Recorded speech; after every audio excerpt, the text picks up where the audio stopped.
அனைவருக்கும் உற்சாகமான இனிய காலை வணக்கம். இன்றைய நாள் ஜூன் 9, 2024, வைகாசி 27ஆம் நாள், ஞாயிற்றுக்கிழமை. அனைவருக்கும் இனிமையான நாளாக அமைய டைகர் குடும்பம் சார்பாக வாழ்த்துகிறோம். சீனி சிறியதுதான், ஆனால் அது தரும் இனிப்பு பெரியது. மிளகு சிறியதுதான், ஆனால் அது தரும் காரம் பெரியது. உங்கள் வாழ்க்கையில் சின்ன சின்ன விஷயங்களுக்கு முக்கியத்துவம் தாருங்கள். அது உங்களுக்கு அழகான பெரிய வாழ்க்கையை தரும். இன்றைய நிகழ்வில் டைகர் விஷன் மிஷன் கூறுவதற்கு டைகர் ராகுல் ரமணன் ஃப்ரம் ராமநாதபுரம் அவர்களை அன்போடு அழைக்கிறோம். நன்றி tiger Akila Gopinath. Tiger vision. மனம், புத்தி, உடல் மூன்றும் சமநிலையில் இருந்தால் வாழ்க்கை பிரகாசிக்கும். Tiger mission. ஒரு தனி மனிதனின் தொடர்ச்சியான ஆரோக்கியமும் பொருளாதாரமும் இவ்வுலகை மாற்றும். நன்றி. நன்றி டைகர் ராகுல் ரமணன். டைகர் இறை வணக்கம் கூறுவதற்கு டைகர் மணிகண்டன் ஃப்ரம் சிவகங்கை அவர்களை அன்போடு அழைக்கிறோம். நன்றி டைகர் அகிலா கோபிநாத். டைகர் இறை வணக்கம். என் வாழ்க்கையின் நம்பிக்கையாய் இருக்கும் இறைவா, நான் சேவை செய்யும் இந்த அமைப்பே நீ வாழும் இடம் என எண்ணுகிறேன். நான் தினமும் செய்யும் பணியே எனது கடமை என நம்புகிறேன். எனது உடலை கண்ணும் கருத்துமாய் பாதுகாப்பதே எனது பொறுப்பு என உணர்கிறேன். நன்றி இறைவா, நன்றி. நன்றி டைகர் மணிகண்டன். வாழ்வில் வெற்றியும் சந்தோஷமும் பெருக. டைகர் குழுவோடு இணைந்து பயணிக்கும் அனைத்து டைகர் குழு உறவுகளுக்கும் டைகர் ஃபேமிலி டீம் சார்பாக நன்றிகளையும் வாழ்த்துக்களையும் தெரிவித்துக் கொள்கிறோம். நமக்கு எது தேவையோ அதை பிரபஞ்சம் சரியான நேரத்தில் நம்மிடம் கொண்டு வந்து சேர்க்கிறது. நம்பிக்கையோடு இருங்கள் என்று நம்மை 8 நடைப்பயிற்சிக்கு அழைத்து செல்ல வருகிறார் நமது 8 நடைப்பயிற்சியின் ஆசான் டாக்டர் டைகர் தேன்கோடு பிரபாகரன் அவர்களை உற்சாகத்தோடு வரவேற்கிறோம். எல்லோருக்கும் இனிய காலை வணக்கம். இந்த அற்புதமான காலை வேளையில் 9 மூட்டுக்களை அசைக்கக்கூடிய அற்புதமான பயிற்சிகளை முடிச்சுட்டு 27 முறை சூப்பர் பிரெயின் யோகா அப்படின்னு சொல்லக்கூடிய தோப்பு கரணங்களை முக மலர்ச்சியோட மன மகிழ்ச்சியோடு முடிச்சுட்டு 8 நடப்பதற்காக தயார் நிலையில் இருக்கிறோம். 8 மீது நிற்கிறோம். கிழக்கு மேற்காக நடப்பவர்கள் கிழக்கு திசையிலிருந்து மேற்கை நோக்கியும், தெற்கு வடக்காக நடப்பவர்கள் தெற்கு திசையிலிருந்து வடக்கை நோக்கியும் நமக்கான முதலடி எடுத்து வைத்து நடையை தொடங்குகிறோம். நடை இயல்பாக இருக்கிறது, நடை தளர்வாக இருக்கிறது, தோள்பட்டை தளர்வாக இருக்கிறது, கழுத்து குனியாமல் இருக்கிறது, கால்கள் ஒன்றுக்கு முன்பு ஒன்று வருவது போல் நடந்து கொண்டிருக்கிறோம். கைகள் அதன் இசைவில் அசைந்து கொண்டிருக்கிறது. சுவாசம் சீர்நிலையில் இருக்கிறது. எண்ணம் நேர்மறையாக இருக்கிறது. மனம் மகிழ்வுடனும் அமைதியுடனும் இருக்கிறது. ஒற்றை சிந்தனையாளர்கள் அத்தனை பேரும் ஒற்றுமையோடு ஒரே திசையை நோக்கி பயணித்து கொண்டிருக்கிறோம். நமது பயணம் வெற்றிகரமாக அமைய எல்லாம் வல்ல இறைவனை துணை கலைத்து கொண்டு தொடர்ந்து பயணிக்கிறோம். ஒவ்வொரு விடியலும் நமக்கு பல விஷயங்களை கற்றுத்தந்து கொண்டே இருக்கிறது. நாம் பெற்றுக்கொண்டே இருக்கிறோம். அதை வாழ்வில் பயன்படுத்தி வெற்றி கண்டு கொண்டே இருக்கிறோம். அவ்வாறாக இன்றைய விடியலும் நமக்கு பல விஷயங்களை கற்றுத்தரப்போகிறது. நாம் பெற்றுக்கொள்ளப் போகிறோம். அதை வாழ்வில் பயன்படுத்தி வெற்றி காணப் போகிறோம்.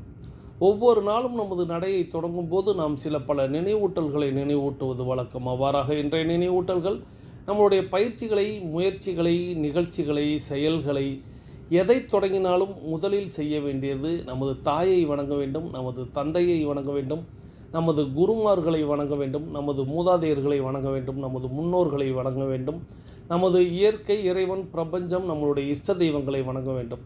இவர்களை நாம் வணங்கி அவர்களுக்கு நன்றி கூறி அவர்களை நம் வாழ்க்கையில், நம் நிகழ்வுகளில், நமது செயல்களில் அனைத்திலும் அவர்கள் நமக்கு வழிகாட்டியாக இருக்க வேண்டும் என்று அவர்களிடம் நாம் வேண்டிக் கொள்ள வேண்டும். அவர்களின் அருளாசியை பெற்றுவிட்டதாக மானசீகமாக மனதில் எண்ணி நாம் நமது நிகழ்வுகளை தொடங்க வேண்டும். தொடர்ந்து நம்முடைய பயிற்சிகளுக்கு முன்பாக 2 டம்ளர் வெதுவெதுப்பான நீர் பருகி இருக்க வேண்டும். நமக்கு அருகில் எப்பொழுதுமே குடிநீர் இருக்கும்படியாக பார்த்து கொள்ள வேண்டும்.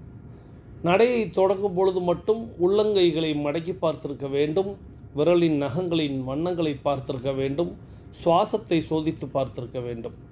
இவைகளெல்லாம் ஏன், எதற்கு அப்படிங்கிறத ஒவ்வொரு நாளும் சொல்லிக்கொண்டே தான் வருவேன். அந்த வரிசையில் நினைவூட்டலில் இன்றைக்கி நாம் இதையெல்லாம் சோதித்து பார்த்திருக்க வேண்டும்.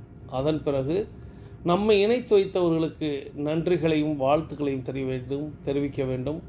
நாம் இணைத்து வைத்தவர்களுக்கு நன்றிகளையும் வாழ்த்துக்களையும் தெரிவிக்க வேண்டும். அதாவது நம்ம இந்த டைகர் கிளப்பில் இணைத்து வைத்தார்கள் அல்லவா, அவர்களை நீங்கள் எண்ணி பார்க்க வேண்டும்.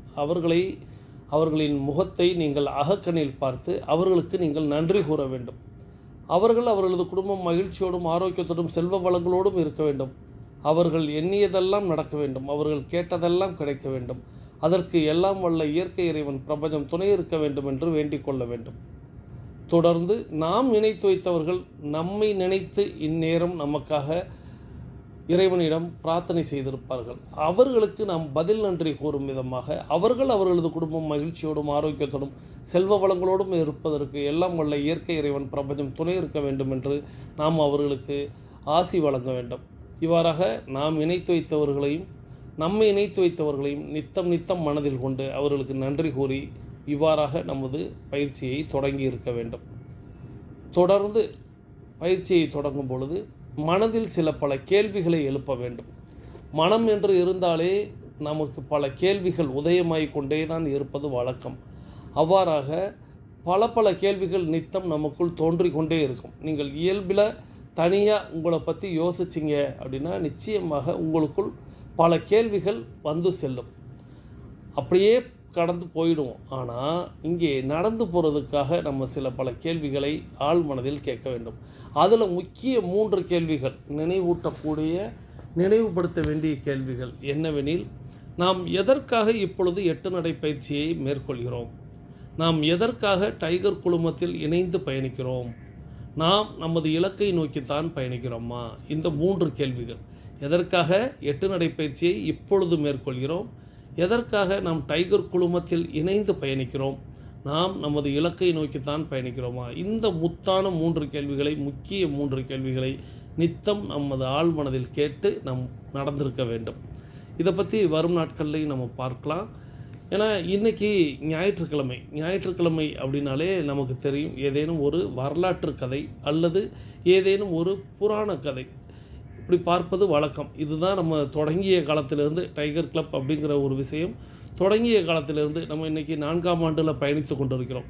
அப்பொழுதிலிருந்து இப்பொழுது வரை நம்ம தொடர்ந்து செய்யக்கூடிய ஒரு செயல் அப்படின்னா ஞாயிற்றுக்கிழமைகளில் வரலாற்று கதைகள், புராண கதைகள் பார்ப்பது வழக்கம். அந்த வரிசையில் நம்ம கடந்த சில வாரங்களாக நம்ம ராமாயணத்தின் கிளை கதைகள், அதில் உள்ள சில பல கதாபாத்திரங்கள் நம்மளுடைய கோணத்தில், நம்மளுடைய பார்வையில் பார்த்து வருகிறோம். அந்த வகையில் பல்வேறு கதாபாத்திரங்களில் பார்த்து கொண்டே வருகிறோம். அதில் உங்களிடத்தில் நான் நிறைய கதாபாத்திரங்களை கேட்டிருக்கிறேன். நீங்களும் நிறைய பேர் விதவிதமான கதாபாத்திரங்களை குறிப்பிட்டிருக்கிறீர்கள். அவர்களையெல்லாம் கூட பார்த்துருக்கிறோம். கடந்த வாரத்தில் கூட ஒரு சகோதரர் ஊர்மிளாவின் கதை சொல்லுங்கள் அப்படின்னு சொன்னாங்க.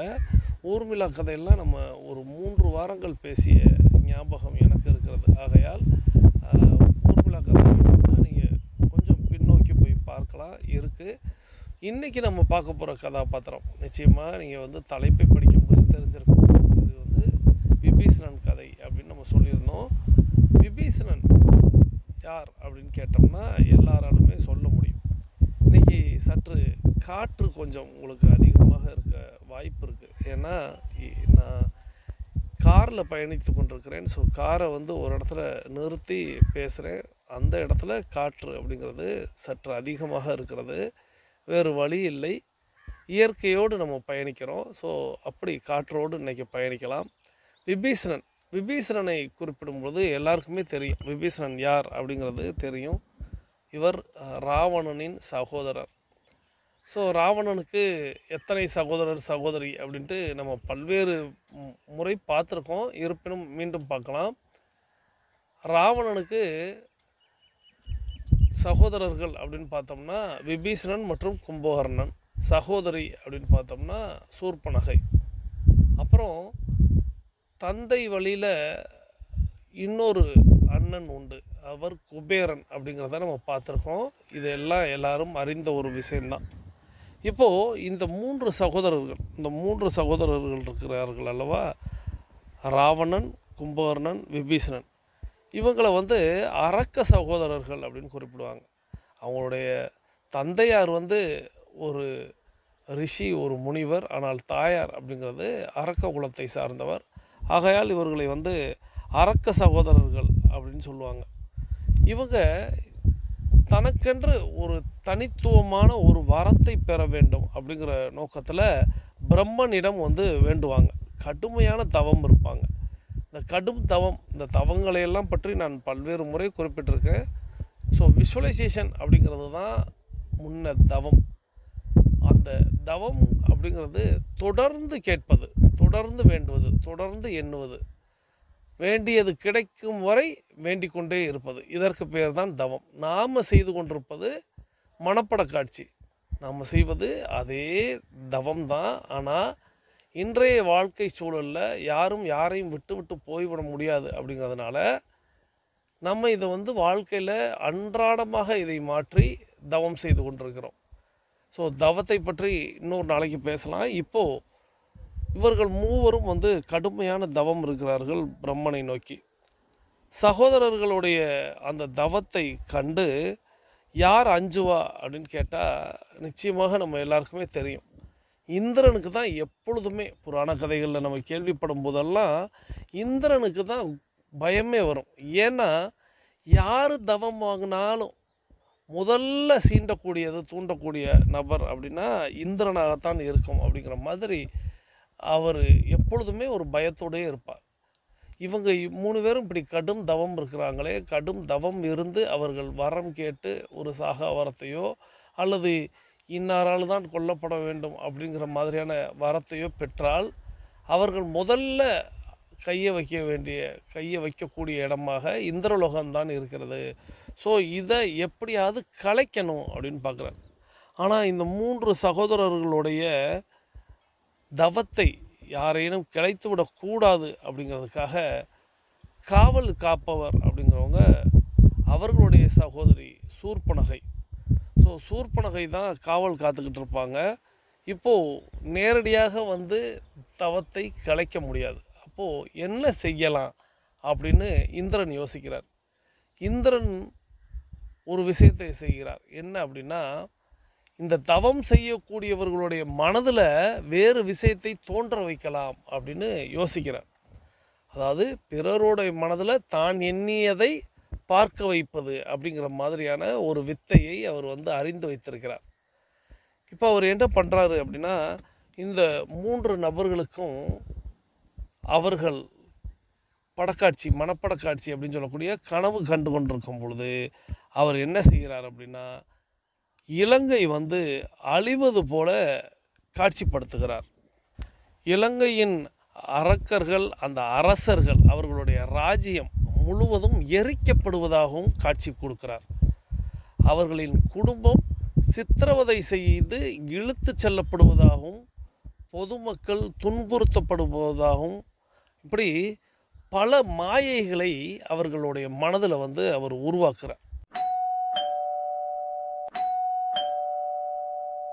எப்படி கனவு கண்டு கொண்டிருக்கக்கூடிய அந்த 3 சகோதரர்களும் அவர்களுடைய நாடு அங்கே பாழ்படுவது போல, எரிவது போல, இவர்களுடைய ஆட்சி தூக்கி எறியப்படுவது போல, இவர்களுடைய மக்கள் துன்புறுத்தப்படுவது போல, சித்திரவதை செய்வது போல இவர்களது குடும்பம் அப்படின்ட்டு பல்வேறு மாயைகளை இந்திரன் இவர்கள் மனதில் மாயையை உருவாக்குகிறார். ஏன்னா நேரடியாக கிளைக்க முடியாது.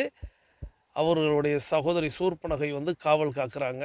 அப்போது மனதில் ஒரு சலனத்தை ஏற்படுத்துவது, ஒரு நெகட்டிவ் தாட்டை உருவாக்குவது, இந்த எதிர்மறை சிந்தனை வந்துட்டாலே தவம் அப்படிங்கிறது கலைந்து விடும் அப்படிங்கிறத நம்ம பல முறை சொல்லியிருக்கோம். இப்படி அவங்க 3 பேருக்குள்ளேயும் ஒரு மாயையை உருவாக்குகிறார். இப்போது அந்த 3 சகோதரர்களுக்கும் அந்த காட்சியில் இப்படியெல்லாம் நடக்குது. ஆனால் 3 பேருமே நன்கு தேர்ந்தவர்கள். இதில் தவம் இருப்பதில் மிக தேர்ச்சி பெற்றவர்கள். அவர்களுக்கு தெரிகிறது இந்த மாதிரியான மாயை நிச்சயமாக இது யாருடைய சூழ்ச்சி, இந்திரனுடைய சூழ்ச்சியாகத்தான் இருக்கும். ஸோ இது இந்திரனுடைய தந்திரம் தான். ஆகையால் நாம் நம்மளுடைய நேர்மறை சிந்தனையாக நம்மளுடைய தவத்தை வைப்போம். இதிலிருந்து நாம் புரிந்து கொள்ள வேண்டியது, நமக்குள்ளும் கண்ணை மூடி நாமும் அஃபர்மேஷன் விசுவலைசேஷன் செய்ய அமர்ந்தால் அல்லது யோகா கிளாஸுகளுக்கெல்லாம் போய் நாம் நம்மளுடைய மனதை கட்டுப்படுத்தணும்னு நினச்சா நமக்குள்ள பல்வேறு விஷயங்கள் ஓடும். இது வரும், அது வரும், அப்படி வரும், இப்படி வரும். நாம் என்ன எண்ணிக்கொள்கிறோம், நமக்கு மட்டும்தான் இது ஏற்படுகிறது அப்படின்னு நம்ம எண்ணிக்கொள்கிறோம். ஆனால் இங்கே கூறப்படும் கதை போல் ஏதேனும் ஒரு எதிர்மறை சிந்தனை தான் போகும். ஆனால் அது மாயை, அது சூழ்ச்சி, அது யாரோ விட்ட தந்திரம். அப்படின்னு அதை புறந்தள்ளிட்டு தொடர்ந்து நேர்மறையாக தொடர்ந்து நம்மளுடைய எண்ணத்தை நமது இலக்கை நோக்கி நம்ம பயணிக்க வைத்து கொண்டே இருக்க வேண்டும். இப்போது அவர்கள் மூவரும் ஆழ்ந்த தவத்தில் இருக்கிறாங்க, எழுந்திருக்கவே இல்லை. இப்போது பிரம்மர், ஏன்னா பிரம்மனை நோக்கி தான் அவங்க தவம் இருக்கிறாங்க. உங்களின் தவத்தால் என்னை மகிழ்ச்சி அடைய செய்தமைக்கு உங்களுக்கு நான் வரம் தரப்போகிறேன், என்ன வரம் வேண்டும் அப்படின்னு கண்களை திறங்கள் அப்படின்னு சொல்கிறார். இப்போது அவங்க மூவருமே கண்களை திறக்கிறாங்க. முன்னே பிரம்மன் நிற்கிறாரு. பிரம்மனை வணங்கி ராவணன் தான் முதல்ல வரம் கேட்குறாரு. என்ன வரம் கேட்குறாரு அப்படின்னா, எனக்கு மரணம் இல்லாத அழியாத வரம் வேண்டும் ஐயனே அப்படின்னு சொல்கிறார். உனக்கு என்ன வரம் வேணும் அப்படின்னு பிரம்மன் கேட்க, ராவணன் மரணம் இல்லாத அழியாத வரம் வேணும் அப்படின்னு சொல்கிறார். அதுக்கு பிரம்மன் சொல்கிறாரு, மகனே, நீ விரும்பும் எத்தனை வரங்கள் வேண்டுமானாலும் என்னால் தர முடியும்.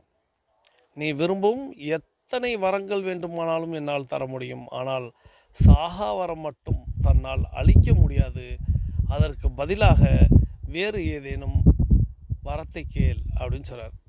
ஸோ உனக்கு நான் எத்தனை வரம் வேண்டுமானாலும் தரேன், ஆனால் அந்த சாகா வரம் மட்டும் வாய்ப்பே இல்லை, அது கடல்லையே இல்லையா அப்படின்னு சொல்கிறது மாதிரி அப்படி ஒரு வரமே கிடையாது, வேறு வரம் கேளு அப்படின்னு சொல்கிறார். இப்போது ராவணன் ஒரு பெரிய மேதை. அவர் கொஞ்ச நேரம் யோசிக்கிறாரு. யோசிச்சுட்டு அவர் கேட்கக்கூடிய வரமானது தேவர்கள், தேவதைகள், யக்ஷர்கள், காந்தர்வர்கள், ராட்சசர்கள் மற்றும் பலரிடமிருந்து தனக்கு மரணம் வரக்கூடாது. தேவர்கள், தேவதைகள், யக்ஷர்கள், காந்தர்வர்கள், ராட்சசர்கள் மற்றும் பலரிடமிருந்து தனக்கு மரணம் வரக்கூடாது என யாராலும் தனக்கு மரணம் வரக்கூடாது என்பதை மனதில் வைத்துக்கொண்டு வரத்தை கேட்கிறார். ஸோ ஏற்கனவே கேட்டது சாகா வரம், அது கொடுக்க முடியாதுன்னு சொல்லவும், இப்போ அவர் இவர்களிடத்தில் இருந்தெல்லாம் எனக்கு மரணம் வரக்கூடாது அப்படின்னு கேட்குறாரு. தாதஸ்து அப்படின்னு பிரம்மன் சொல்கிறாராம். அப்படியே ஆகட்டும் அப்படின்னு சொல்கிறாராம். ஆனால் ராவணன் செய்த தவறு இங்கே என்னவென்றால், மனிதர்கள் பலவீனமானவர்கள், ஆகையால் அவர்களால் தன்னை கொல்ல முடியாது, தன்னை கொல்லும் அளவிற்கு சக்தி வாய்ந்த மனிதர்கள் இந்த பூமியில் இல்லை என நினைத்து அந்த பட்டியலில் மனிதர்களை தவிர்த்து விட்டார். ஸோ இப்போது அவர் கேட்ட பட்டியலில் தேவர்கள் இருக்காங்க, தேவதைகள் இருக்காங்க, ராட்சசர்கள் இருக்காங்க, காந்தர்வர்கள் இருக்காங்க, யக்ஷர்கள் இருக்காங்க, எல்லாருமே இருக்காங்க. ஆனால் மனிதர்கள் மட்டும் அந்த இடத்துல இல்லை. ஏன் மனிதர்களை அவர் சேர்க்கலை அப்படின்னா, தன்னை விட பலம் வாய்ந்த மனிதன் எவனுமே இல்லை. மனிதர்களால் ஒரு அரக்கர்களை அழிக்க முடியுமானா அதுவும் முடியாது. ஆகையால் அந்த பட்டியலில் மனிதர்களை அவர் சேர்க்கவில்லை. ஆனால் இதுதான் அவர் செய்த தவறு அப்படின்னு கொடுக்குறாங்க. ஆனால் பட்டியலில் மனிதர்களை தவிர்த்தார். ஆனால் அதுவே மனித உருவில் வந்த ராமனின் கையால் மாண்டு போனார் அப்படிங்கிறது நமக்கு கதை தெரியும். இப்போது ராவணன் வரம் கேட்டதை நம்ம பார்த்தோம். அடுத்து கும்பகர்ணன் பெற்ற வரம். கும்பகர்ணன் என்ன கேட்குறாரு அப்படின்னா, அவர் ரொம்ப சிம்பிளாக ஒரு படத்தில் சொல்கிற மாதிரி, அது சிம்பிளாக இருந்துச்சு, ஓகேன்னு சொல்லிட்டேன் அப்படிங்கிற மாதிரி இருக்கிற மாதிரி பிரம்மன் டக்குன்னு அவருக்கான வரத்தை கொடுத்துட்டார். என்ன அப்படி கேட்குறாரு அப்படின்னா, மனிதனாகப்பட்டவன் ஆசைப்படுவது எதற்கு? நன்கு திங்க வேண்டும், நன்கு தூங்க வேண்டும். இதுதானே. ஹலோ, நீங்கள் யாரும் உங்களை கற்பனை பண்ணிக்கிடக்கூடாது, ஓ அப்படின்ட்டு எல்லாருக்கும் அப்படி தான் இருக்குமோ அப்படின்னு. நாம் ஈட் வெல் பேர்ன் வெல் அப்படின்னு ஒரு ஸ்லோகன் படி நம்ம போவோம். நல்லா சாப்பிட்லாம், ஆனால் அதை நல்லா எரிச்சிடணும். ஆனால் இங்கே ராவணன் தம்பி கும்பகர்ணன் கேட்பது நல்லா சாப்பிடணும், நல்லா தூங்கணும். இதுதான் அவர் கேட்குறாரு. ஸோ ஒருவனுக்கு தூங்குவதிலும் சாப்பிடுவதிலும் தான் அதிக இன்பம் இருக்கிறது. அதனால் அந்த இரண்டையும் எனக்கு தந்து மகிழ்ச்சி பெருக வைக்க வேண்டும் அப்படின்னு கேட்குறாரு. ஸோ கும்பகர்ணன் கேட்ட அந்த வரம் அப்படிங்கிறது ரொம்ப எளிமையான வரம், அப்படி இருந்துட்டு போட்டோம் அப்படின்னு பிரம்மன் அந்த வரத்தை தந்து அருள்கிறார். கும்பகர்ணனை பற்றி நம்ம கிளைக்கதை பார்க்கும்போது இதை இன்னும் கொஞ்சம் விளக்கமாக பார்க்கலாம். அப்படி இப்போ நம்ம பார்த்துக்கிட்டு இருக்கிற கதாபாத்திரமான விபீஷணன் கிட்ட வரோம். விபீஷணன் பெற்ற வரம் ராவணன் சாகா வரம் போன்ற ஒரு வரம். கும்பகர்ணன் வாழும்போதே சொர்க்கங்கிற மாதிரி நன்கு சாப்பிடணும், நன்கு தூங்கணும், இது மட்டும் எனக்கு வேணும் அப்படின்னு சொல்கிறார். ஆனால் இங்கே நம்மளுடைய விபீஷணன் கேட்கக்கூடிய வரத்தை கவனியுங்கள். உங்களுக்கு என்ன வரம் வேண்டும் அப்படின்னு அந்த மூவரில் இளையவரான விபீஷணரிடம் பிரம்மன் கேட்கிறார். நான் எப்போதும் நீதியின் பக்கம் இருக்க விரும்புகிறேன். நான் எப்போதும் நீதியின் பக்கம் இருக்க விரும்புகிறேன். என் சொந்த மக்களுக்கு எதிராக நான் நிற்க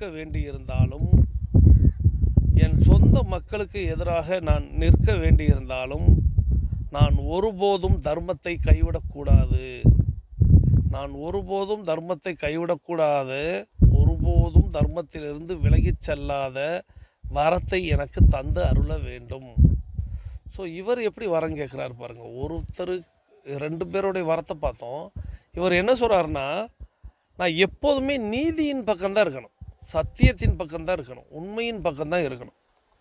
என்னுடைய சொந்த மக்களுக்கு எதிராக நான் நிற்க வேண்டியிருந்தால் கூட, நான் சொந்த பந்தம் உறவு அப்படின்னு இருக்கிறவங்களுக்கு மத்தியில் நான் இருந்தால் கூட, நான் தர்மத்தை மட்டும் கைவிடக்கூடாது, நான் தர்மத்திலிருந்து விலகி செல்லக்கூடாது. எனக்கு அப்படி ஒரு வரத்தை கொடு. எந்த சூழ்நிலையிலையும் நான் கெட்டவனாக மாறிவிடக்கூடாது, நான் பொய் சொல்பவனாக மாறிவிடக்கூடாது அப்படின்னு கேட்குறாரு. இந்த வரத்தை கேட்கும்போதே அப்படி எனக்கெல்லாம் அப்படி புல்ல இருக்குது. எப்படி மனிதர்கள், அதாவது இப்போ நான் நல்லவன், ஆனால் வருங்காலத்தில் சூழ்நிலைகளால் கூட நான் கெட்டவனாக மாறிடக்கூடாது, நான் நல்லவனாகவே இருக்கணும், அப்படி ஒரு வரத்தை எனக்கு தா அப்படின்னு பிரம்மன் இடத்தில் கேட்குறார். பிரம்மனுக்கு அப்படியே ஆச்சரியம். அப்படியே ஆகட்டும் மகனே அப்படின்னு சொல்கிறார்.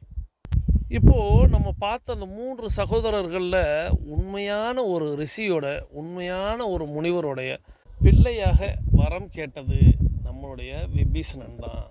ஸோ விபீஷணனுடைய கதையை தான் நாம் இன்றைக்கி பார்க்க போகிறோம்.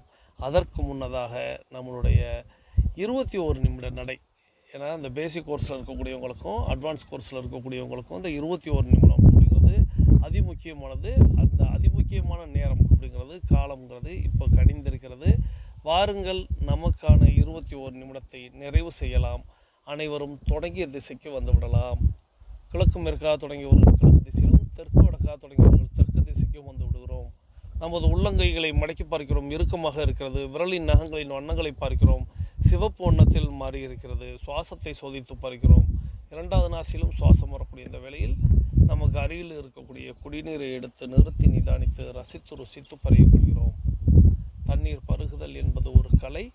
தண்ணீர் பருகும் பொழுது தண்ணீருக்கு மட்டுமே கவனம் இருக்க வேண்டும் என்பதை மனதில் நிறுத்தி, எனது குரல் கூட உங்களுடைய காதில் ஒலிக்கக்கூடாது, ஆனால் தண்ணீரின் சுவையை நீங்கள் அறிந்து பருகி இருக்க வேண்டும்.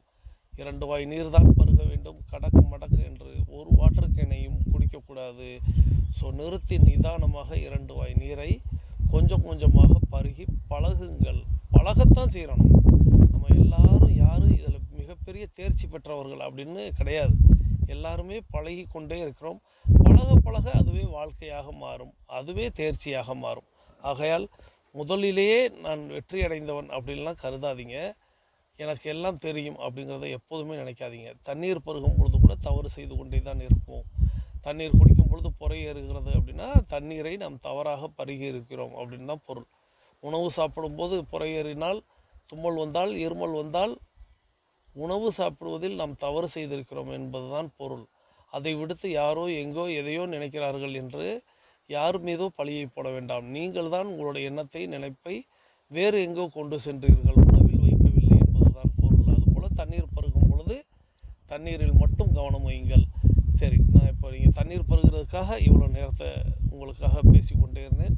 இப்போது தண்ணீர் பருகி முடித்த பேசிக் கோர்ஸில் இருக்கக்கூடியவங்களும் அட்வான்ஸ் கோர்ஸில் இருக்கக்கூடியவங்களும் இப்போ நம்ம கருத்து சொல்ல போயிடும். இன்றைய நம்மளுடைய கருத்து, அதாவது நம்மளுடைய கமெண்ட் பாக்ஸில் நம்ம என்ன கருத்து பதிவிட போகிறோம் அப்படின்னா, விபீஷணன் என்றவுடன் உங்களுக்கு நினைவுக்கு வருவது எது? வெவ்வேறு விஷயம் இருக்கும்.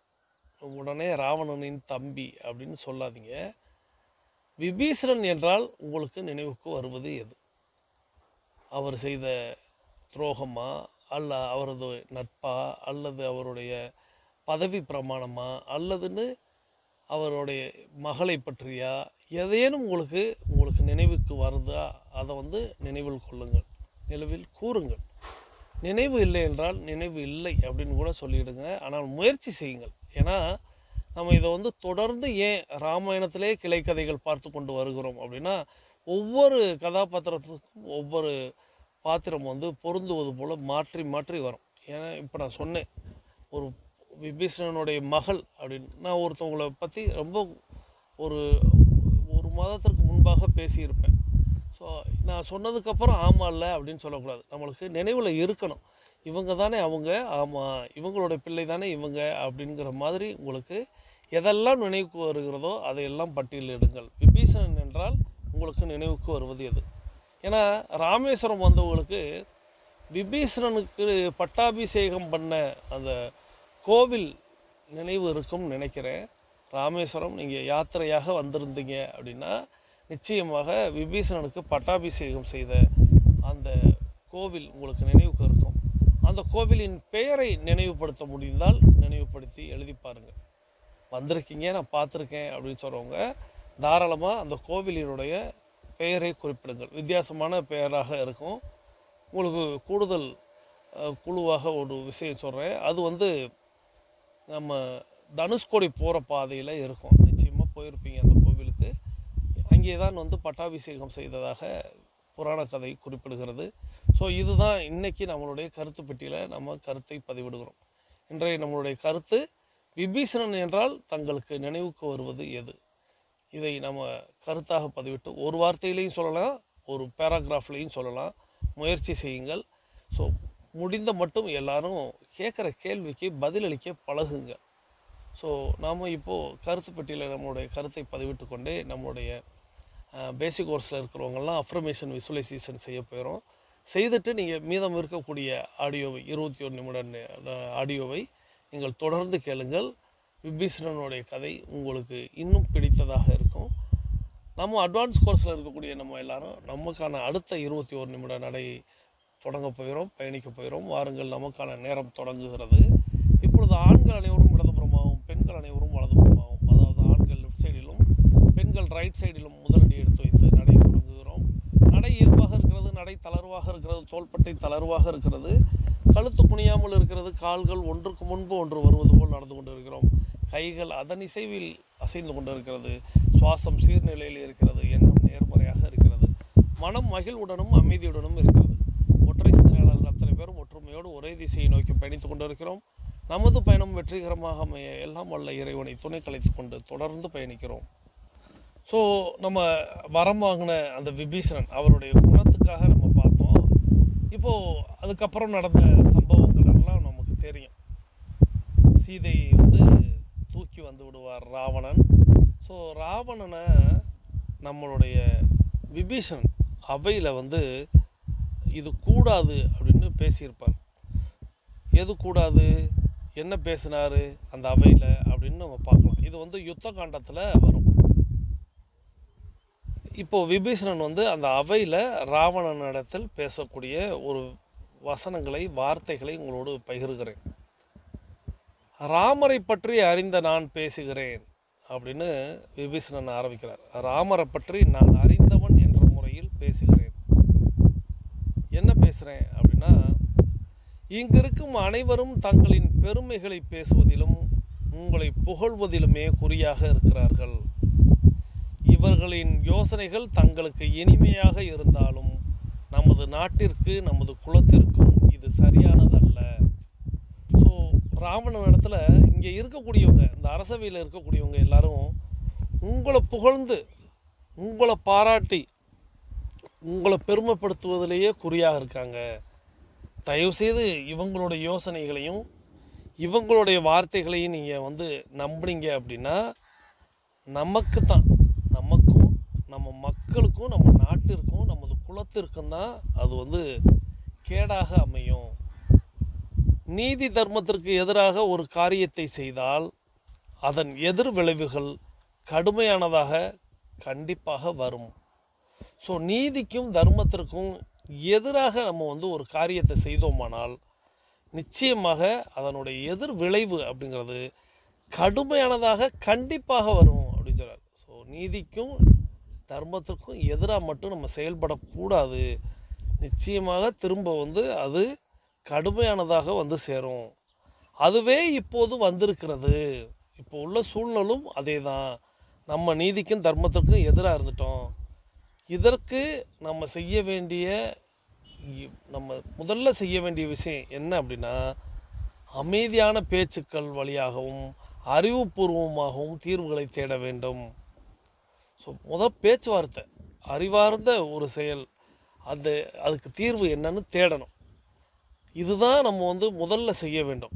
ஆனால் அது முடியலைன்னு வச்சுக்கிறோங்களேன், நம்ம பேச்சுவார்த்தை நடத்துகிறோம் அல்லது நம்ம அறிவால் தேடுறோம், அது முடியலைன்னா அதன் பிறகு தான் நம்ம யுத்தத்தை செயல்படுத்த வேண்டும்.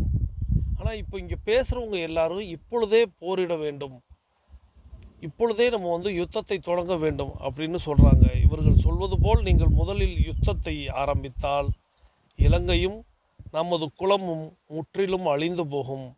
தர்மத்தை சிந்தித்து எது சரியானதோ அதனை முதலில் செய்யுங்கள். ஸோ இவங்கெல்லாம் இப்போ சொல்கிறாங்க, தூண்டி விடுறாங்க, வாங்க போருக்கு போவோம்னு சொல்கிறாங்க. தயவுசெய்து அதெல்லாம் செய்யாதீங்க. முதல்ல நம்ம செய்ய வேண்டியது பேசி பார்ப்போம், கொஞ்சம் உட்காந்து யோசித்து பார்ப்போம். அதுக்கு சரிப்பட்டு வரலைன்னா நம்ம போருக்கு போகலாம். இவங்க சொல்கிறாங்கன்னு நீங்கள் தயவுசெய்து போருக்கு போனீங்க அப்படின்னா நமக்கும் இலங்கைக்கு தான் அது ஆபத்து அப்படின்னு சொல்கிறார். ராமருடைய மனைவி சீதையை நீங்கள் தூக்கி வந்தது பாவகரமான காரியமாகும். அண்ணனிடத்தில் அரசவையில் மன்னனுக்கு எதிராக ஒரு நபர் பேசுகிறாருன்னா நம்ம இப்போ உள்ளவங்கள்ட்ட கூட நம்ம பேச முடியாது. ஒரு ஆட்சியாளர்களை விடுங்களேன், கொஞ்சம் பதவியில் உயர்வாக உள்ளவங்கள்ட்டையே அவங்களுடைய குறையை சுட்டி காட்ட முடியாது. ஏன்னா பெருமை பேசுவதை மட்டும்தான் எல்லாருமே கேட்டுக்கொண்டே இருப்பாங்க. ஒருத்தவங்க இதை நீங்கள் மாற்றிக்கிறலாமே அப்படின்னு சொன்னால் அதை ஏற்றுக்கிறவே மாட்டாங்க. ஆனால் இங்கே மன்னனாக இருந்தாலும் சரி, அது அண்ணனாக இருந்தாலும் சரி, நீ செய்தது தவறு அப்படிங்கிறத இந்த இடத்துல விபீஷணன் சொல்கிறாரு. ராமருடைய மனைவி சீதையை நீங்கள் தூக்கி வந்தது பாவகரமான காரியமாகும். அந்த பாவத்தை தீர்த்து கொள்ள முதலில் அதற்கான வழியை தேடுங்கள். ஸோ நம்ம பாவத்தை செஞ்சிட்டோம், ஆனால் அந்த பாவத்திற்கான வழியை தேடுங்கள், அதை தீர்ப்பதற்கான வழியை. ராமர் நமக்கு என்ன தீங்கு செய்தார்? தனது தந்தையின் சத்தியத்தை காப்பாற்ற தண்டகாருண்ய காட்டில் தனது மனைவியுடன் தனது தம்பியுடனும் யாருக்கும் எந்த தீங்கும் செய்யாமல் அமைதியாகவே வாழ்ந்து வந்தார். ஸோ ராமர் நமக்கு எப்படி எதிரியானார்? ராமர் என்ன நமக்கு தீங்கு செய்தார்? தன்னுடைய தந்தை சொல்லுக்காக அவர் என்ன செய்கிறாரு? காட்டுக்கு தன்னுடைய தம்பியுடனும் தன்னுடைய மனைவியுடனும் இருக்கிறார். அதுதானே அவர் செஞ்சுக்கிட்டு இருந்தார். ஆனால் அங்கு அவரிடம் சரணடைந்தவர்களையும் தன்னை சார்ந்தவர்களையும் காப்பாற்றிக் கொள்வதற்காக அவரிடத்தில் நிறைய பேர் போய் சரணடைகிறாங்க, எங்களை காப்பாற்றுங்க அப்படின்னு. அவரை சார்ந்தவர்கள் அந்த இடத்துல கொஞ்சம் பேர் இருக்காங்க, அவங்களும் எங்களை அரக்கர்கள் இடத்திலிருந்து எங்களை காப்பாற்றுங்கன்னு சொல்கிறாங்க. தன்னை எதிர்த்து வந்த ராட்சசர்களை யுத்தம் செய்து அழித்தார். அவர் பாட்டுக்கு காட்டில் வாழ்ந்துக்கிட்டு இருக்காரு. அவரை சார்ந்தவர்களையும் அவர்கிட்ட அடைக்கலமாக போனவர்களையும் காப்பாற்றுவதற்காக ராட்சசர்களை அவர் அழித்தார். ராமரின் மேல் கோபம் இருந்தால் நீங்கள் ராமரை எதிர்த்து யுத்தம் செய்திருக்க வேண்டும். ராட்சசர்களை கொன்னுட்டார், அதுதானே உங்களுக்கு அங்கிருந்து வந்த தகவல். அந்த காட்டில் இருக்கக்கூடிய ராட்சசர்களை அழிக்கிறார் ஒரு மானுடன் அப்படின்னு வந்த தகவலுக்கு தான் நீங்கள் போகிறீங்க. நீங்கள் போய் என்ன செஞ்சுருக்கணும்? அந்த ராமனை நீங்கள் எதிர்கொண்டிருக்க வேண்டும், அந்த ராமனை நீங்கள் பழி தீர்த்திருக்க வேண்டும். கோபம் அவரிடத்தில் இருந்தால் நீங்கள் போர் தொடுத்திருக்க வேண்டும். ஆனால் நீங்கள் என்ன செய்திருக்கிறீர்கள்? அதை விட்டு அவர்களை வஞ்சகமாக ஏமாற்றி அவரது மனைவியை தூக்கி விட்டீர்கள். ஸோ நீங்கள் மான் உருவத்தில் மாரீசனை அனுப்பி மான் உருவத்தில் அவர்களை திசை திருப்பி நீங்கள் அவருடைய மனைவியை தூக்கி வந்தீர்கள். இது மிகப்பெரிய பாவமாகும். நம் பெயரில் குற்றத்தை வைத்துக்கொண்டு யுத்தம் செய்ய வேண்டும் என்று சொல்வது சரியானது அல்ல. ஸோ குற்றம் ஃபுல்லாக நம்ம சைடு தான் இருக்குது, தப்பு ஃபுல்லாக நம்ம தான் பண்ணியிருக்கோம். நம்ம போய் யுத்தம் புரிவது அப்படிங்கிறது சரியானதல்ல. அதோடு நிற்காம விபீஷணன் அடுத்து எதிரியோட பலம் என்ன அப்படிங்கிறத சொல்கிறார். நாம் செய்த தவறு என்ன, நம்மளுடைய பலம் என்ன, பலவீனம் என்ன, எதிரியோட பலம் என்ன, பலவீனம் என்னங்கிற அளவுக்கு ஆராய்ந்து சொல்கிறார். ராமருடைய பலத்தை முதலில் சரியாக தெரிந்து கொள்ள வேண்டும். அவரின் தூதுவனாக வந்த அனுமனின் பலத்தையும் சாமர்த்தியத்தையும் நாம் அனைவரும் கண்டோம். ஸோ ராமருடைய பலத்தை நம்ம தெரிஞ்சுக்கணும். ராமனுக்குன்னு ஒரு தூதுவன் வந்தான், அந்த தூதுவன் அனுமன். அந்த அனுமனுடைய பலத்தையும் சாமர்த்தியத்தையும் நாம் அனைவரும் பார்த்தோம் அல்லவா? எப்படி நம்ம வைத்த தீயை நம்ம நாட்டையே கொளுத்தி விட்டுட்டு போச்சுல அந்த அனுமன். அப்போது அந்த சாமர்த்தியத்தை பார்த்தோம் அல்லவா? அதுக்கு நாற்காலி கொடுக்கலைனாலும் அது தன்னுடைய வாளை வைத்து அது ஆசனம் அமைத்து உட்கார்ந்து கொண்டது. அதனுடைய சாமர்த்தியத்தை பார்த்தோம். இது யார்? ராமனுடைய தூதுவன் தான், ராமன் இல்லை. அப்போ ராமனுடைய தூதுவனே எப்படி இருந்தால் ராமன் எப்படி இருப்பார் அப்படிங்கிற மாதிரி நம்ம அதை பார்த்தோம். அது மட்டும் இல்லை அப்படின்னு சொல்லிட்டு நாம் அனைவரும் கண்டோம். இவ்வளவு பெரிய கடலை ஒரே தாவலில் தாவ யாராலும் முடியாது. அனுமனுடைய சக்தி கடலை தாண்டுறாருங்க, ஒரே ஜம்பில் தாண்டுறாரு. யாராவது முடியுமா? யாராலும் முடியாது. ஆனால் அனுமன் தாண்டினார். அனுமானம் செய்ய முடியாத அளவிற்கு அனுமனின் வீரம் உள்ளது. நம்மளால் ஒரு அனுமானிக்கவே முடியலைங்க அனுமனை. அவருடைய வீரம் எப்படி இருக்கும்னே தெரியல. கடலை தாண்டுறாரு, ஒரு மாபெரும் சமுத்திரத்தை ஒரே ஜம்பில் தாண்டுறாருன்னா நம்ம எப்படி அனுமானிக்க முடியும் அனுமனை? ஸோ அனுமனை பற்றி நாம் பார்த்தோம். ஆனால் ராமரை பற்றி நாம் அறிந்திருக்க முடியாது. ஆனால் ஒரு பானை சோற்றுக்கு ஒரு சோறு பதம் என்பார்கள். அதுபோல் நாம் ராமனுடைய பலத்தை அனுமனை கண்டு தீர்மானிக்கலாம். ராமரை பற்றியும் அனுமனை பற்றியும் இங்கு இருப்பவர்கள் அலட்சியமாக பேசுவதில் பயனில்லை. அவங்க ரொம்ப அலட்சியமாக பேசுகிறாங்க உங்கள்கிட்ட. அவங்கள ரொம்ப சிறுசாக இடம் போடுறாங்க. உங்களை மகிழ்ச்சிப்படுத்துவதற்கும் உங்களை குதூகூலப்படுத்துவதற்கும் உங்களை ஐஸ் வைப்பதற்கும் அவங்க பேசுகிறாங்க. அலட்சியமாக பேசுவதில் பயனில்லை. நம்முடைய பலம் பெரிதாக இருந்தாலும் நம்ம பலசாலிகள் தான், நம்ம பெரும்படை தான். எதிரியின் பலத்தை பார்த்து யுத்தத்தை தீர்மானிக்க வேண்டும். நாம் பெருசு தான், நாம் அப்படின்னு அவர் அந்த இடத்துல விட்டு கொடுக்கல. அதுக்காக நம்ம சாதாரண படையெல்லாம் இல்லை, நம்ம படை பெரும்படை தான். ஆனால் எதிரியின் பலத்தையும் நாம் அறிந்து தான் யுத்தத்தை செய்ய வேண்டும்.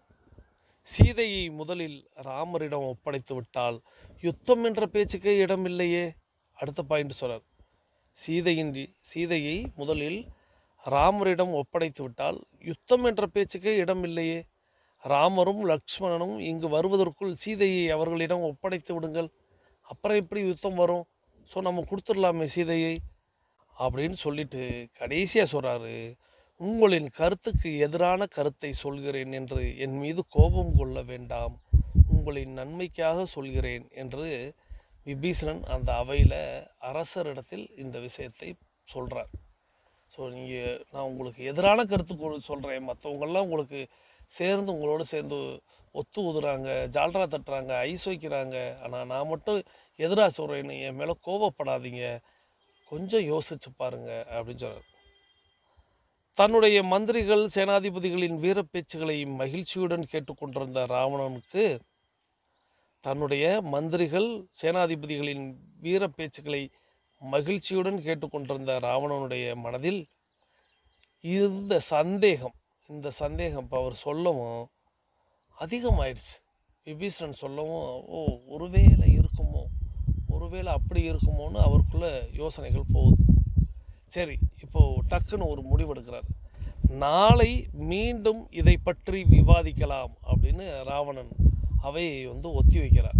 நாளைக்கு கூடுறோம்யா, நாளைக்கு மறுபடியும் பேசுகிறோம், ஏன்னா நிறைய குழப்பத்துக்கு ஆளாகிட்டேன், நாளைக்கு பேசிக்கிறலாம் அப்படின்னு சொல்லிட்டு அந்த அவையை ஒத்தி வைத்து அவர் அந்தப்புறம் போயிடுறார்.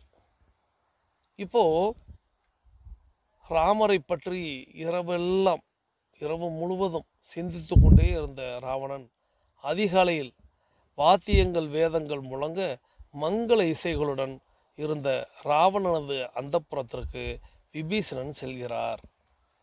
இப்போது நைட்டு ஃபுல்லாக வேறு சிந்தனையே இல்லை. விபீஷணன் சொன்ன விஷயங்கள் தான் மண்டைக்குள்ளே ஓடிக்கிட்டே இருக்குது. ராமர் அப்படி பலசாலியாக இருக்க வாய்ப்புண்டா? ராமரால் நமக்கு அழிவு உண்டா?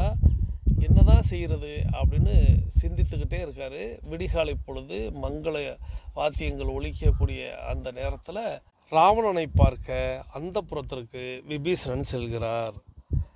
ராவணனை வணங்கிய விபீஷணனை பார்த்ததும் இப்போ ராவணனை விபீஷணன் வணங்குறார். அன்னை வணக்கம் அப்படின்னு சொல்கிறார், இல்லை அரசே வணக்கம் அப்படின்னு சொல்கிறார். இப்போது விபீஷணன் முக்கியமான விஷயந்தான் பேச போகிறான், முக்கியமான விஷயத்தை தான் நம்ம விவாதிக்க போகிறான். அப்போது அந்த இடத்துல மற்றவர்கள் இருந்தால் சரி இருக்காது அப்படின்னு எண்ணிய ராவணன் அங்கே இருக்கும் அனைவரையும் வெளியே போக சொல்லிவிட்டு விபீஷணனிடம் என்ன செய்தி அப்படின்னு கேட்குறார். சரி, நேற்று நீ அவையில் பேசிட்ட, இன்னைக்கு அவை கூடுவதற்கு முன்பாக விடிகாலையில் ஏன் வந்த? சரி, என்ன செய்தி சொல்லு அப்படின்னு சொல்கிறார். அதற்கு விபீஷணன், அண்ணா, நான் சொல்வதில் தவறு இருந்தால் மன்னிக்க வேண்டும். என்னுடைய லாபத்திற்காக நான் எதுவும் பேசவில்லை. என்னுடைய அண்ணன் என்ற பாசத்தில் உங்களின் நலன் கருதியே பேசுகிறேன். நீங்கள் அனைத்தையும் ஆராய்ந்து பார்த்து ஒரு முடிவுக்கு வாருங்கள். ஸோ நான் எனக்காக என்னுடைய லாப நஷ்டத்திற்காக நான் எதுவும் பேசலை. உங்களுக்காகவும் நம்மளுடைய நாட்டுக்காகவும் தான் சொல்கிறேன். ஸோ நீங்கள் எல்லாத்தையும் கொஞ்சம் இன்னும் ஆராய்ந்து பார்த்துட்டு நீங்கள் அவையில் முடிவு சொல்லலாம் அப்படின்னு சொல்கிறார். இலங்கையில் அபசகுணங்கள் தென்படுகின்றன அப்படின்னு சொல்லி ஆரம்பிக்கிறார். இலங்கையில் அபசகுணங்கள் அப்படிங்கிறது தென்படுகின்றன. ராமரிடம் இருந்த சீதையை பிரிந்து இங்கு கொண்டு வந்ததிலிருந்து இலங்கை நகரத்தில் அபசகுணங்கள் நிறைய தெரிகின்றன. ஹோமங்கள் செய்யும்போது எரியும் அக்னி எரிய வேண்டிய முறையில் எரியவில்லை. ஹோமங்கள் நம்ம செய்கிறோம், ஹோமம் செய்கிறதுக்கு அக்னி அப்படிங்கிறது ஒன்று வளர்ப்போம். அந்த அக்னி வளர்க்கும் போது அது எரிய வேண்டிய முறையில் எரியவில்லை. சரியான மந்திரங்களை சொல்லி ஆகுதிகளையும் நெய்யையும் அக்னியில் போட்டாலும் அக்னி எரிவதில்லை. அக்னி எரியலை அப்படிங்கிறதே ஒரு பெரிய தடையாக தெரிகிறது. நம்ம யாகம் வளர்க்குறோம், ஹோமம் வளர்க்குறோம், ஆகுதி பண்ணுறோம். ஆனால் அது பண்ணும் பொழுது நெருப்பு எரியவே மாட்டேங்குது. எவ்வளவு காய்ந்த விறகுகளை வைத்து எவ்வளோ அற்புதமான மந்திரங்களை ஒழித்தாலும் நெருப்பு எரியலை. ஸோ இது ஏதோ ஒரு தவறாக எனக்கு தெரியுது. இது போல் நிறைய பட்டியல் அப்படிங்கிறது நீளுது. நம்ம 8 நடையோடைய இறுதி நிமிடத்தில் நிற்கிறோம். அதனால் நான் அந்த பட்டியலை அடுத்த வாரத்துக்கு கொண்டு வரலாம் அப்படின்னு நினைக்கிறேன். காரணம், நான் ஏற்கனவே சொன்னது போல் எதெல்லாம் நடக்குது அப்படின்னு நம்ம சொல்லும்போது நான் அதனால தான் அக்னியோடய நிறுத்திட்டேன். உங்களுக்கு வேறு சிந்தனைகளுக்கெல்லாம் போக வேணாம். நாம் அடுத்த வாரம் அந்த கதையில் அப்படியே தொடரும் பொழுது மீதியை நம்ம பார்க்க போயிடும். ஸோ அண்ணன் இடத்தில் இந்த விஷயத்தை அவர் இந்த வேளையில் நமக்கான 1 நிமிடம் இருக்கிறது. ஸோ நம்ம அந்த 1 நிமிடத்தில் வேறு ஏதேனும் பார்க்கலாம். அடுத்த வாரம் நம்ம விபீஷணன் கதையை கேட்கலாம். விபீஷணன் கதை அப்படிங்கிறது இன்றைக்கி நம்ம பார்த்தவரை கேட்டவரை உங்களுக்கு எவ்வாறாக இருந்தது? உங்களுக்கு பிடித்திருக்கிறதா? இந்த போக்கு, இந்த பாங்கு உங்களுக்கு பிடித்திருக்கிறதா அப்படிங்கிறதையும், விபீஷணனை நீங்கள் ஏற்கனவே விபீஷணன் கதையை அறிந்து வைத்திருக்கிறீர்களா, தெரிந்து வைத்திருக்கிறீர்களா? முடிவு தெரியும், ஆனால் இடைப்பட்ட இந்த விவாதங்கள், இந்த இவர் அவையில் வச்ச இந்த வாதங்கள், இதெல்லாம் நீங்கள் தெரிந்து வைத்திருக்கிறீர்களா அப்படிங்கிறதையும் தாராளமாக என்னோடு குறிப்பிடலாம். ஏன்னா நான் ஒவ்வொரு நபரிடத்திலும் தொலைபேசியில் பேச முடியாது. நீங்கள் உங்களுடைய கருத்து பெட்டியில் நீங்கள் உங்களுடைய கருத்துக்களை பதிவிடும் போது அதை படித்து நான் புரிந்து கொள்வேன், யார் எந்த கண்ணோட்டத்தில் பார்க்குறீங்க அப்படின்னு. இதை நிறைய பேர் புதிதாக பார்ப்பவர்கள், அதாவது யூடியூப்பாக பார்க்குறவங்களுக்கு நம்ம ஏதோ ராவணனை தாழ்த்தி நம்ம கதை சொல்வது போல் அவர்களுக்கு தெரியும். ஆனால் நம்ம ராவணனை பற்றி எவ்வளவு வேறு பார்வை பார்க்கிறோம் அப்படிங்கிறதெல்லாம் நம்மளோடு பின்தொடர்பவர்களுக்கு தெரியும். ஆனால் திடீரென்று எட்டி பார்க்கும் பொழுது நம்ம விபீஷணனைத்தான் இந்த இடத்துல பேச முடியும். ஸோ இப்போது நம்மளுடைய 8 நடையின் 42 நிமிட நடை அப்படிங்கிறது நிறைவுக்கு வருகிறது. நம்ம தொடர்ந்து விபீஷணன் கதையை அடுத்த வாரமும் கேட்கலாம். இப்போது நம்ம அனைவரும் தொடங்கிய திசைக்கு விடுகிறோம். இன்றைய நிகழ்வு உங்களுக்கு பிடித்திருந்தால் லைக் செய்து நண்பர்களுக்கு ஷேர் செய்யுங்கள். ஸோ நம்மளுடைய உள்ளங்கைகளை மடக்கி பார்க்கிறோம், இறுக்கமாக இருக்கிறது. விரலின் நகங்களின் வண்ணங்களை பார்க்கிறோம், சிவப்பண்ணத்தில் மாறி இருக்கிறது. சுவாசத்தை சோதித்து பார்க்கிறோம். 2வது நாசிலும் சூப்பராக சுவாசம் வரக்கூடிய இந்த வேளையில் நாம் கேட்பதையெல்லாம் கொடுப்பதற்கு பிரபஞ்சம் தயாராக இருக்கிறது. நாமும் கேட்க தயாராகலாம். வாருங்கள் அனைவரும் கிழக்கு திசையை நோக்கி நின்று கொள்ளலாம். தொடர்ந்து நம்ம அஃபர்மேஷன் மற்றும் விசுவலைசேஷனை செய்து இன்றைய நாளை தொடங்குவோம். ஞாயிற்றுக்கிழமை அப்படிங்கிறது நம்ம எல்லாருக்கும் விடுமுறை தினம் அப்படிங்கிறதுனால அப்படியே விட்டு போய்விடக்கூடாது. எல்லா நாளையும் போலையும் இந்த நாளை நம்ம வரவேற்கணும். எல்லா நாளிலும் நம்ம செயல்படுவது போல் இந்த நாளிலும் செயல்படணும். ஸோ நம்மளுக்கு ஓய்வு அப்படிங்கிறது தேவைப்படுகிறது அப்படின்னா அந்த ஓய்வை நீங்கள் சற்று குறைத்து கொள்ளுங்கள். நேரத்தை பொழுதை முழுவதுமாக டிவியிலும் மொபைலிலும் விடாதீங்க. குடும்பத்தோடு கலந்து ஆலோசனை செய்து குடும்பத்தோடு வேறு எங்கேயும் ஒரு புதிய இடத்துக்கு அழைத்து செல்லுங்கள்.